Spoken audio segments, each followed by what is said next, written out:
time. That's bad when the applause doesn't even... Hey, keep taking. Morning, everybody. Morning. Morning. Oh, welcome to Diddley Squat. Average to large size farm. But we actually only farm 500 acres of it. You know, the fields that you can see here. And 500 acres is sort of wildflower meadows and woods and streams and things of that nature. So I thought, I wonder if you can make any money out of farming bits of the farm that aren't farmed. So I had a competition with Kaleb. I said, you do your farming, you do your wheat and your barley and your oilseed rape, and I'll do little bits and bobs in the woods and in the meadows and see what I can earn. And I lost.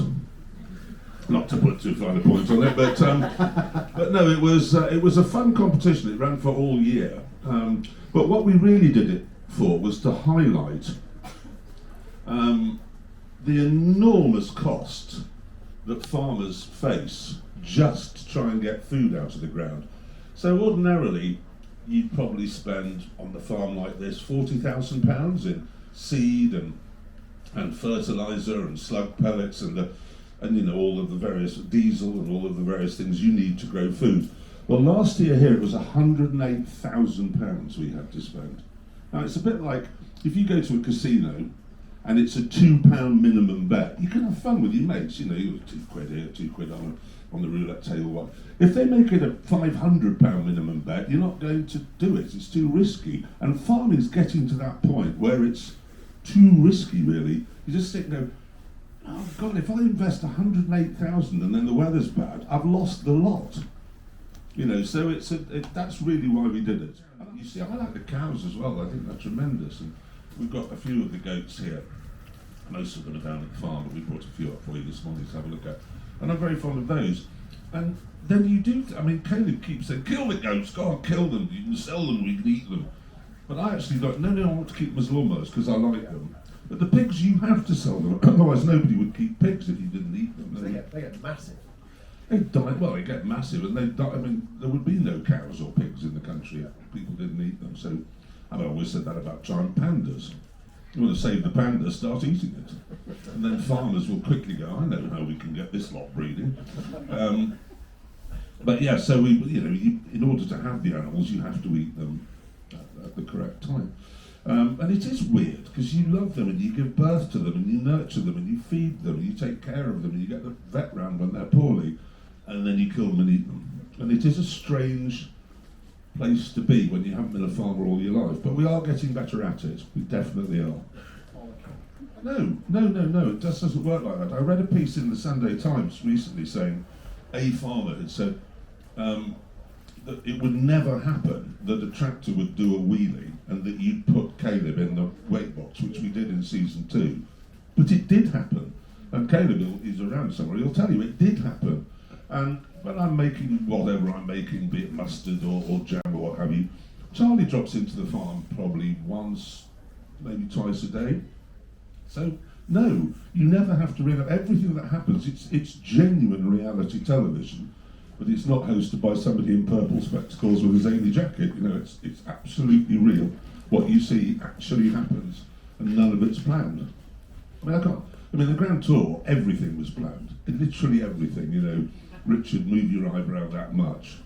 Nothing is planned on this, nothing. I have no script, and every single day when we meet to do filming, every day, we'll have a vague idea of what we need to do, like I need to re-drill this field. We're doing season 4 now, so I need to re-drill that field because I did it wrong the first time, and I need to do this and I need to do that. So we'll meet on, actually tomorrow, to do that. And I can guarantee we'll end up doing something completely different because the weather will have changed or some fence will have fallen down or whatever it might be. And you never ever know what you're going to do in farming. Never. Must be terrifying as a programme maker. Well, not really. As long as you get content, it doesn't really matter what it is. Yeah. I mean, look, you guys, you'll probably be at the launch of a scent or a scarf tomorrow, and it's still content. As ITV called him yesterday, Britain's biggest penis. I don't know if anybody saw that. Here he is, ladies and gentlemen. Still very much a farmer. I spend every day on the farm, apart from we go on tour every now and then. which I don't think will happen for a very long time because I missed the farm too much. Yeah. And may have missed this man right here. Who knows? I go and spend 18 hours in a tractor on my own and just don't talk to anybody. It's amazing. It's the best thing in the world, really. Yeah. And then, of course, we talk all the time. And he got a little bit of advice from me, and I got a little bit of advice from him. So that's where it works very well, I think. I think it's very easy to be grounded if you don't leave Chipping Norton. Yeah, I mean, everybody, if you walk down the streets of Chipping Norton with Kaleb, everybody knows him, and they've always known him ever since he was 2 when he was selling them eggs. So I don't think you don't really see a change because it's not like you're trying to get a table at the Ivy, if you know what I mean. Where is that? What is yeah, exactly. You didn't even know what the Ivy was. So his life is exactly the same, really, actually, as it ever was. Changed. Nothing at all really changed, actually. I'm trying to think of what aspect of farming I've picked up. But that's really the change. Yeah, that's a question. He tells me to do something I didn't used to be able to do it at all. Now I can do it a bit, but not. I still can't hitch up a trailer. That's. No, that is quite annoying. I still have to do that for you.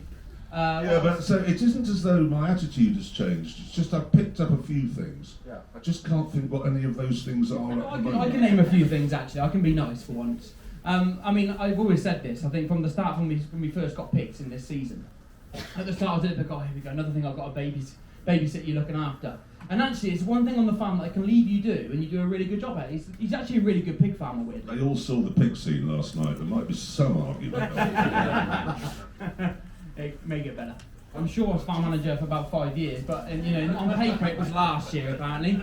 But yeah, I mean, I think it was a really good idea, especially the competition that we had. I mean, I think you put anybody together and say, right, you're going to compete against your friend here, and I go straight away, I want to win, and then you go, I want to win. Yeah. And what really the competition does is it highlights how much money you have to put in as a farmer to actually then produce food for people on their tables. There was a stat. Do you mind if I get a bit boring on farming? No, it isn't boring, but not if you're a farmer. I'll give you a stat that I worked out just yesterday.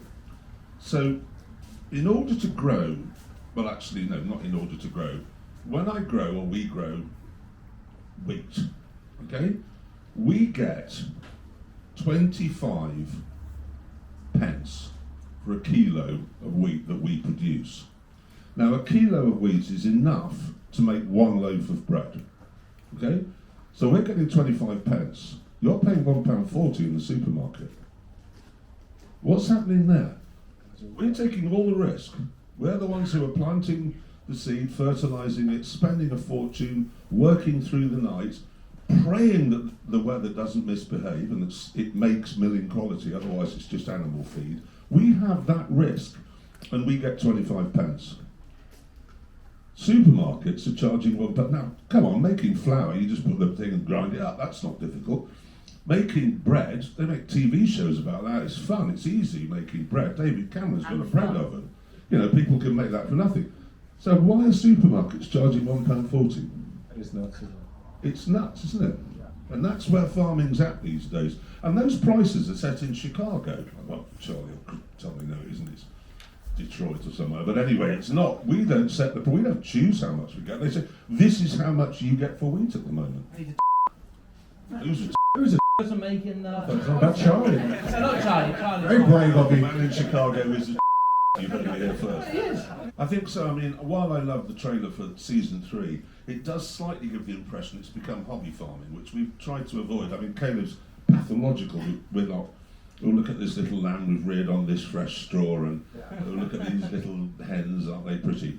He's very keen that we show farming, proper farming, and we do show proper farming.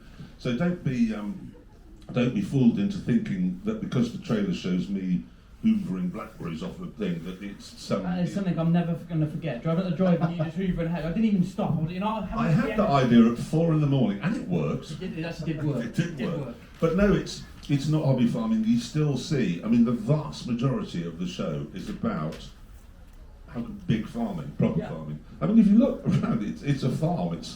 It's not a little 20 acres or something. It's not petting zoo. Yeah. Exactly right. It's not a petting zoo, is it? Well, you've still got the goats. Yes. We should eat them. I don't think you've seen the episode yet. No, there's a business mind. There's a business mind on my head. What it is, so basically he's got 29 boy goats, yeah? So therefore they don't produce milk or anything like that. The only thing they're good for really is producing meat. So therefore, there's a business mind, hear me out. You take them to slaughter, cut them up, put them in the farm shop and sell them, and then you buy 20, 30 maybe, yeah, female goats, and you breed them, and then what happens? You get more goats to then put through the shop, and therefore you're making a bit of money. But because they're boy goats, they only cost a tenner. No, they didn't cost a tenner. They did cost a tenner. I'm from Yorkshire, that sort of thing matters. No, yeah, you bought them for a tenner, and you've got to rear them, which is going to cost you 15 quid each in terms of milk powder and labour. Yeah. Yeah, so therefore actually you're at what, £25 each. Yeah. Then you've got to feed them. Yeah. Yeah, to get them to now, say what are they costing you? 20p a day in food each? But they've got lovely eyes. They look like sheep, don't they? I was going to. And if I may know, the real reason is I had this machine in season 3 called a Robo-Mulcher, a yellow. That's an amazing piece of kit. Unbelievable. But there were one or two bits of the farm it can't get to. It's too steep and too inaccessible. So that's when I thought, I know, I shall get goats and they will do the mowing down that and we'll create probably another 10 acres of farmable land. For the farm manager to make money from. Exactly. That's not a bad This is idea. the sort of thing that happens over breakfast every single But morning. you can do that with 30 female goats that are in kid to baby goats. I'm going to end the goat discourse. The Anyway, I'm mulch- right. Promise it won't end just because you've ended it. It doesn't- that doesn't- Okay. no,